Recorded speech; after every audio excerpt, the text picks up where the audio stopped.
નમસ્કાર વિદ્યાર્થી મિત્રો, ધોરણ 10 સંસ્કૃત પાઠ 3 સ્વસ્થ વૃત્તમ સમાચર. સ્વસ્થ વૃત્તમ સમાચર. સ્વસ્થ એટલે સ્વસ્થ, વૃત્તમ એટલે આચરણ, સમાચર એટલે આચરણ કરો. તો કવિ કુલગુરુ કાલિદાસ રચિત કુમાર સંભવમ મહાકાવ્યના 5મા સર્ગમાં શ્લોકમાં કહ્યું છે, શરીર માધ્યમ ખલુ ધર્મ સાધનમ, અર્થાત ધર્મ કરવા માટેનું સર્વપ્રથમ સાધન શરીર છે. માણસ પાસે ધર્મ સાધના માટે બધી વસ્તુઓ હોય, પણ જો તેની પાસે સારું સ્વાસ્થ્ય ન હોય તો બધી વસ્તુઓ નિરર્થક છે. શરીર સ્વાસ્થ્ય સારું રહે તે માટે દિનચર્યા હોવી જરૂરી છે. આયુર્વેદ શાસ્ત્રના પ્રાચીન વિદ્વાનો અને આધુનિક ચિકિત્સા વિજ્ઞાન જાણકારો આ વિષયમાં સંમત છે. તો આ કાવ્ય શરીરના સ્વાસ્થ્ય માટે આપણને કહ્યું છે. તો મહાકવિ કાલિદાસે કુમાર સંભવમના 5મા સર્ગમાં એક પ્રસંગમાં કહ્યું છે કે ધર્મ કરવા માટેનું સૌથી પ્રથમ સાધન એ શરીર છે. આનો આશય છે કે માણસની પાસે ધર્મ કરવા માટે ભલે ઘણી બધી વસ્તુઓ ઉપલબ્ધ હોય, પણ જો તેની પાસે સારું શરીર ન હોય તો બધી વસ્તુઓ નકામી હોય છે. માણસનું શરીર સ્વસ્થ રહે તે માટે કેટલાક ઉપાયો કરવાના હોય છે. આ ઉપાયોમાં દિનચર્યા પણ એક છે. માણસની દિનચર્યા સારી હોય તો તેનું સ્વાસ્થ્ય સારું રહે છે. આયુર્વેદ શાસ્ત્રના પ્રાચીન વિદ્વાનો અને આધુનિક ચિકિત્સા ખ્યાતનામ વિદ્વાનો આ બાબતે સમાન રીતે સંમત હોય છે. પ્રસ્તુત પાઠમાં માનવીની આદર્શ દિનચર્યા આલેખવામાં આવી છે. આ દિનચર્યામાં માત્ર ખાવા પીવા, ઉઠવા બેસવાની, ચાલવા સૂવાની બાબતોનો જ સમાવેશ થતો નથી, પરંતુ માનવ જીવનના ઉત્તમ નૈતિક આદર્શ મનાતા સજ્જન સંગતિ, ગુરુજનો પ્રત્યેનો સાદર વ્યવહાર, વિદ્યા પ્રાપ્તિ માટે સતત ઉદ્યમશીલતા, સત્યનું પરિપાલન, સદ્ગુણોને પણ દિનચર્યાનો અંગ માનવામાં આવે છે. અહીં વપરાયેલા ટૂંકા ટૂંકા વાક્યોમાં આવતા ક્રિયાપદોના માધ્યમથી આજ્ઞા ક્રિયાપદના રૂપોનો પણ સરસ. હવે સવારથી બાળક નાનપણથી જ સવાર 5 વાગ્યાથી ઉઠીને સાંજના 8 કે 10 વાગ્યા સુધી જે દિનચર્યા, દિવસ દરમિયાન દિનચર્યા જે કરે છે એ દિનચર્યાનો અહીંયા ઉલ્લેખ કરવામાં આવ્યો છે. સવારે ઉઠે બાળક જેવું પથારીમાંથી ઉઠે છે ત્યારથી જ સાંજને જે ઉઠીને સેવા કરે, નાહે ધોવે, કપડાં ધોવે, પોતાનું કામ પોતાની જાતે જ કરવું એવો અહીંયા ઉલ્લેખ કરવામાં આવ્યો છે. બાલ ઉત્તિષ્ઠત સ્યાત.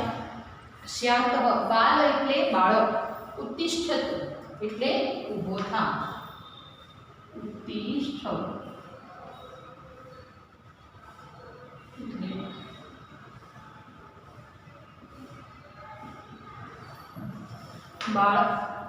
બાલક બાળક ઉત્તિષ્ઠત સ્યાત. હે બાળક પથારીમાંથી તું ઊભો થા. હે બાળક પથારીમાંથી તું ઊભો થા. સ્વસ્થ વૃત્તમ સમાચર. સારું સ્વસ્થ આચરણ કર. સમર જગત વિધાતારામ. સ્મર જગત વિધાતારામ તત શુદ્ધમ જલમ પીવઃ. સ્મર જગત. સ્મર એટલે કે યાદ કર. સ્મર એટલે યાદ કર. સ્મર એટલે યાદ કર. જગત વિધાતરમ. જગત વિધાતારમ એટલે જગતના સર્જન કરનારને. જગતના સર્જન કરનાર કોણ છે? ઈશ્વર, પરમાત્મા.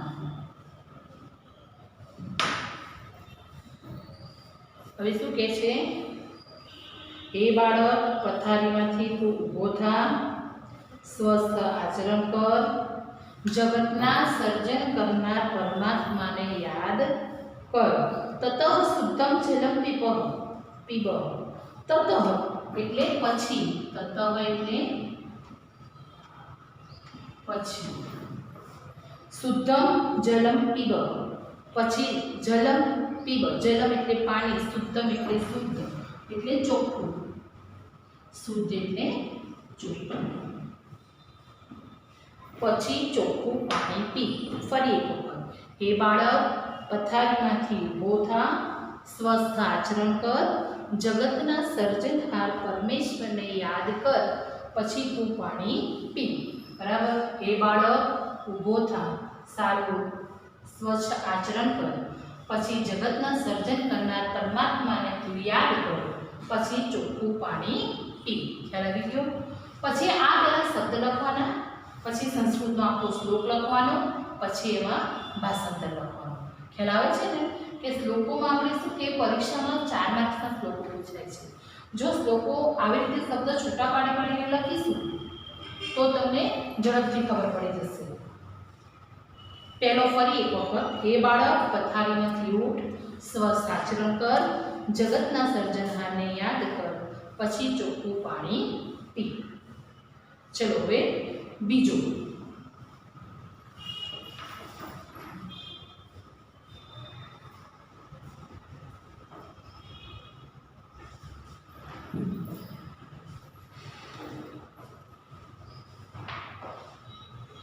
સતમ પદાની, સતમ એટલે 100, સતમ એટલે 100, પદાની એટલે પગ,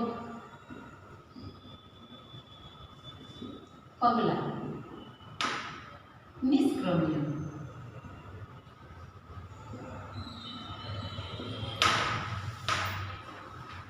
નિષ્ક્રમ્ય એટલે બહાર નીકળીને,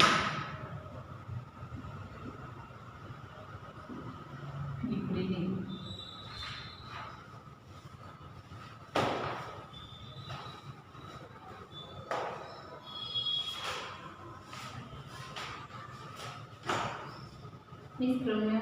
શૌચાર્થ એટલે શૌચક્રિયા,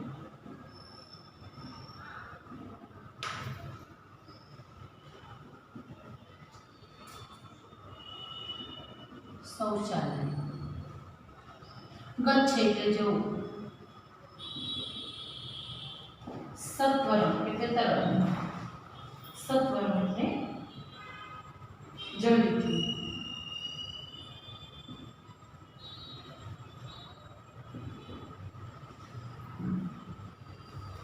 પછી જો શું કહે છે? સતમ પદાની નિષ્ક્રિયમ શૌચાર્થ સત્વરમ, સતમ પદાની નિષ્ક્રિયમ શૌચાર્થમ ગચ્છ સત્વરમ. એટલે 100 ડગલા ચાલીને, 100 પગલા ચાલીને ઝડપથી તું બહાર નીકળ. 100 ડગલા બહાર ચાલીને તો શૌચ ક્રિયા માટે જલ્દીથી જા. 100 ડગલા બહાર ચાલીને તો શૌચ ક્રિયા માટે ઝડપથી જા. હવે આગળ ફેલી, ફેલીની, ફેલી, ફેલી લેન એટલે સાફ. કૌરવ એટલે 2 હાથ. ફેલીના કૌરવ કૂદવા, કૌરવ એટલે 2 હાથ. કૂદવા, શુદ્ધો. અને વ્યાયામ, વ્યાયામ આચરમ, વ્યાયામ આચર એટલે કૃત્વા. શુદ્ધ, કૃત્વા એટલે કરીને, શુદ્ધ એટલે ચોખ્ખા. વ્યાયામ એટલે કસરત. આચરમ એટલે કર કસરત. બરાબર? શું કહે છે? સાબુ વડે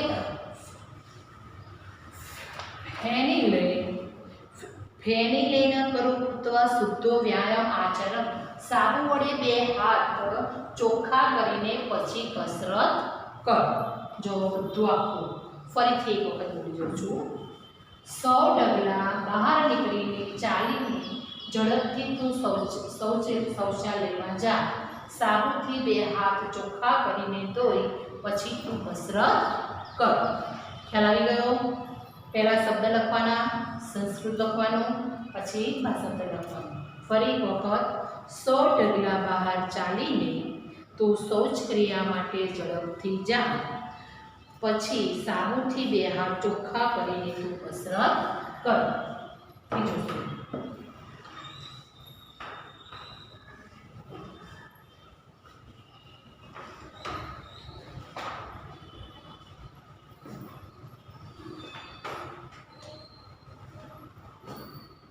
તૈલ એટલે તેલ, મર્દય કાય એટલે શરીર,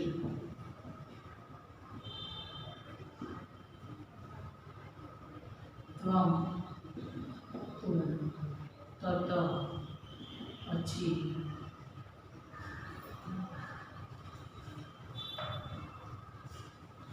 મર્દય એટલે માલિશ. ખ્યાલ આવી ગયો? ફરી એક વખત જુઓ. તૈલમ મર્દય કાયે ત્વમ તતઃ સ્નાનમ સમાચરઃ. પછી તૈલમ તેલ વડે તું શરીર પર તેલનું માલિશ કર. પછી શું કહે છે? સ્નાનમ સમાચર. સ્નાનમ એટલે સ્નાન કર. પહેલા તેલનું શરીર ઉપર તું તેલનું માલિશ કર અને પછી ચોખ્ખા પાણીથી તું સ્નાન કર. યથાવિધિ જલેનેવ વસ્ત્રમ સ્વકીયમ પ્રદાન. યથાવિધિ, યથાવિધિ, યથાવિધિ વિધિપૂર્વક, વિધિપૂર્વક. સ્વકીયમ વસ્ત્ર, સ્વકીયમ સ્વયં વસ્ત્રમ પોતાનું વસ્ત્ર.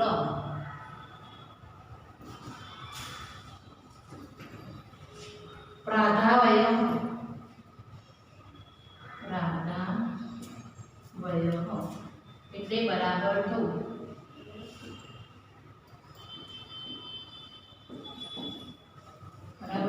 ફરી એક વખત. યથાવિધિ વસ્ત્રમ સ્વયં પ્રધાવ્ય.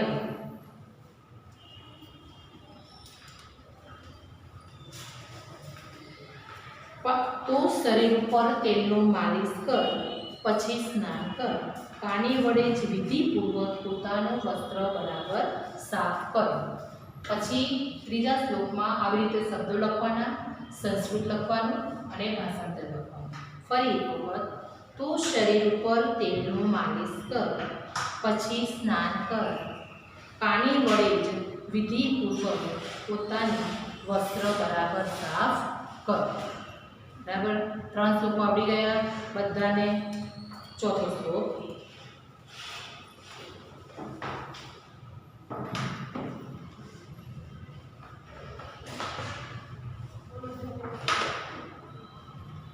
પૂર્વાભિમુખ માસિનઃ કુરુ સંન્યાસવિધિ તથા વંદસ્ય પિતરો નિત્યમ પ્રાશ પ્રાતરમ અશાન ચ. પૂર્વાભિમુખ સકલથી પૂર્વાભિમુખમ પૂર્વ દિશા તરફ મુખ કરીને, પૂર્વ દિશા તરફ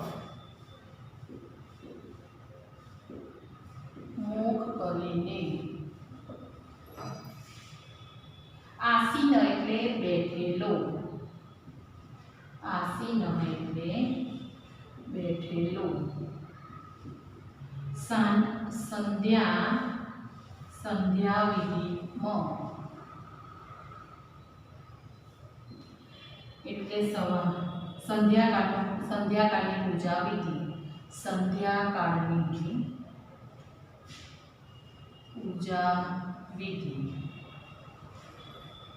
નિત્યમ એટલે હંમેશા, નિત્ય એટલે હંમેશા, કુરુ એટલે કર, પિતરો એટલે માતા પિતાને, પિતરો એટલે માતાને ને પિતાને, વંદનસ્ય વંદન કર, વંદનસ્ય એટલે વંદન કર.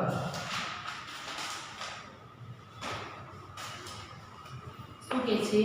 પૂર્વાભિમુખમાસીનઃ એટલે શું કે છે? પૂર્વાભિમુખ એટલે કે તું પૂર્વ દિશા તરફ મુખ કરીને બેઠેલો, પૂર્વ દિશા તરફ મુખ કરીને બેઠેલો, સંધ્યા વિધિ તથા સંધ્યાકાળની પૂજા વિધિ કર.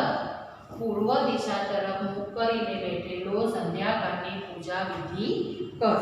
વંદસ્ય પિતરો, વંદસ્ય એટલે વંદન કર, પિતરો એટલે માતા પિતાને, નિત્યમ એટલે હંમેશા.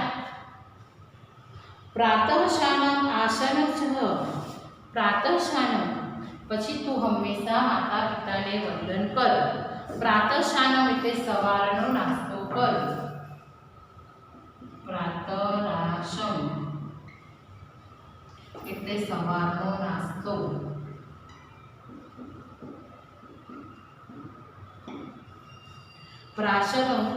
પ્રાશર સતામ અશાન, અશાન બરાબર એટલે તું અને સવારનો નાસ્તો કર. ફરી એક વખત, પૂર્વ દિશા તરફ મુખ કરીને બેઠેલો સંધ્યાકાળની પૂજા વિધિ કર. પછી તું માતા પિતાને હંમેશા વંદન કર અને સવારનો નાસ્તો કર. ચલો 4 શ્લોકો આવડી ગયા કે ચારેનું ફરી ભાષાંતર બોલી જાઓ. આવડી જશે ને?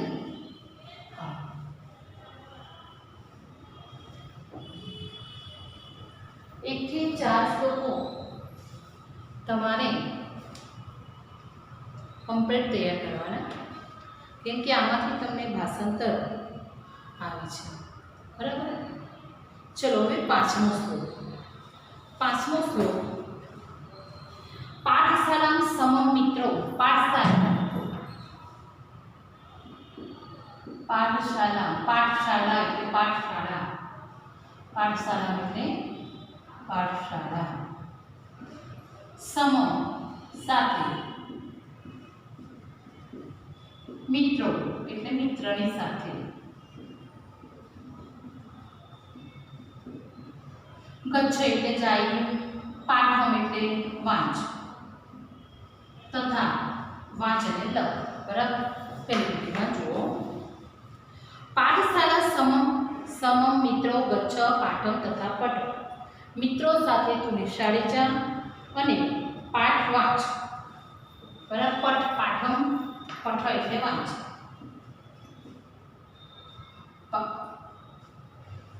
પાઠ. બરાબર? મિત્રો સાથે તું નિશાળે જા અને પાઠ વાંચ. હવે આપણે એવમ સમાધિશિત, સમાધિશિત એટલે આદેશ આપ્યો, સમાધિશત એટલે આદેશ આપ્યો. બરાબર?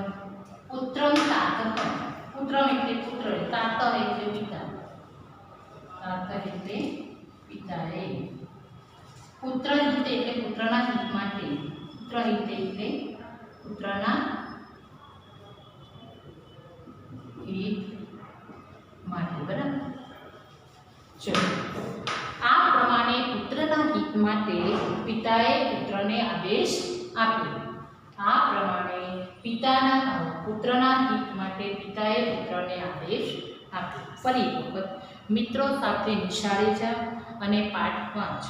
આ પ્રમાણે પુત્રના હિતનામાં મગ્ન એવા પિતાએ પુત્રને આદેશ આપ્યો. બરાબર?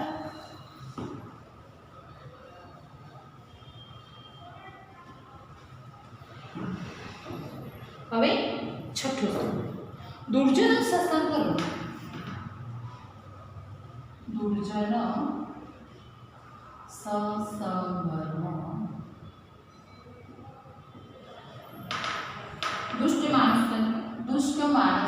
સોબત દુષ્ટ માણસોની સોબત. ત્યજ એટલે છોડી દે, ત્યજ એટલે છોડી દે.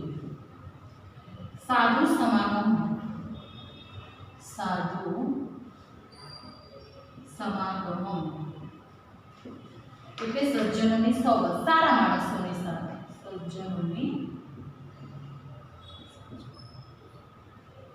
સજ્જનોની સોબત. ભજ એટલે ભજવું, ભજ કર, ભજે એટલે તું ભજ કર, ભજ. અહોરાત્રમ, અહોરાત્રમ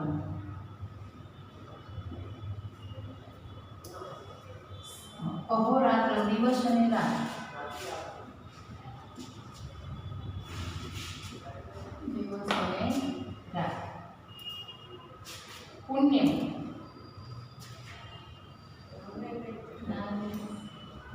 પુણ્ય એટલે પુણ્ય.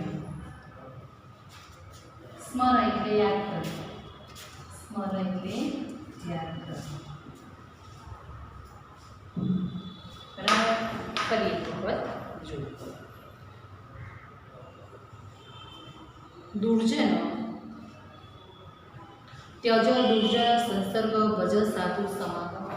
ત્યજ એટલે છોડી દે, એટલે તું દુષ્ટોનો સંગ છોડી સજ્જનોની સોબત કર.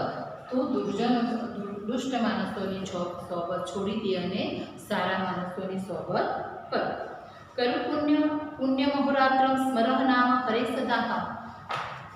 પુણ્ય રાત્ર એટલે કે પુણ્ય કર, દિવસ રાત તું પુણ્ય કર અને હંમેશા હરિનું નામ યાદ કર. દિવસ રાત તું પુણ્ય કર અને હરિનું નામ યાદ કર. બરાબર, આવડી ગયું. હવે આગળ 7મો શ્લોક. 6 શ્લોક સુધી ખબર પડી ગઈ બધાને?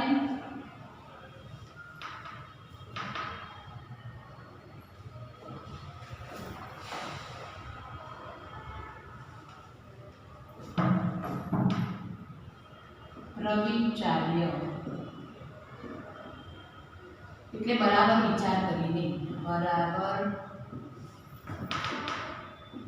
વિચાર કરીને. બરાબર.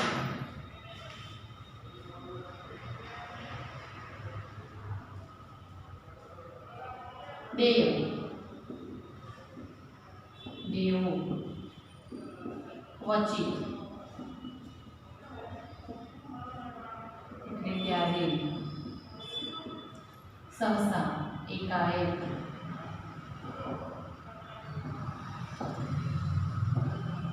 ન વેદ, ન વદેહ્ય, ન બોલવું, સૌત્ર, શત્રુના,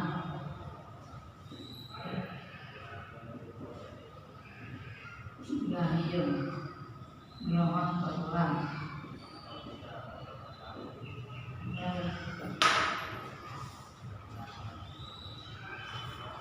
ચલો હવે આગળ. પ્રવિચાર્યતરમ દેય સહસા ન વદતે ક્વચિત.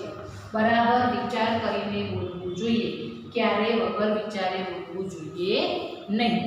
બરાબર, હંમેશા બરાબર વિચાર કરીને જવાબ આપવો જોઈએ, વગર વિચારે ક્યારે જવાબ આપવો જોઈએ નહીં. શત્રુરપી ગુનાહ ગ્રાહ્ય દોષ ત્યજતો ગુરુ રપી. બરાબર, શત્રુના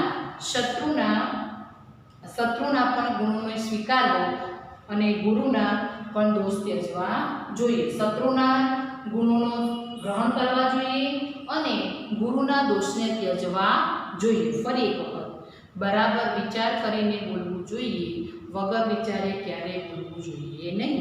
શત્રુના પણ ગુણોનો સ્વીકાર કરવો અને ગુરુના ગુણને દોષ ત્યજવો જોઈએ. આવડી ગયો? ફરી એક વખત. હા, ચલો. બરાબર વિચાર કરીને બોલવું જોઈએ, ક્યારે વગર વિચારે બોલવું જોઈએ નહીં. શત્રુના ગુણનો પણ સ્વીકાર કરવો અને ગુરુના દોષને ત્યજી, એટલે ગુરુ જે હોય એને કોઈક વાર ભૂલથી કાંઈ લખાઈ ગયું હોય તો એ દોષને છોડી દેવું જોઈએ. બરાબર. હવે છેલ્લો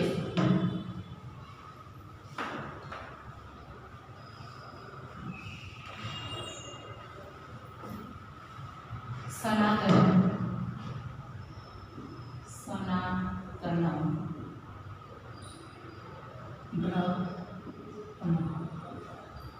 પરમ પરમેશ્વરી, શાશ્વત પરમ તત્વ, શાશ્વત પરમ તત્વ. વ્યયમ ધ્યાન કરવું. અનાગત ન આવેલું. અનાગતમ ન આવેલું. એયમ છોડી દેવું.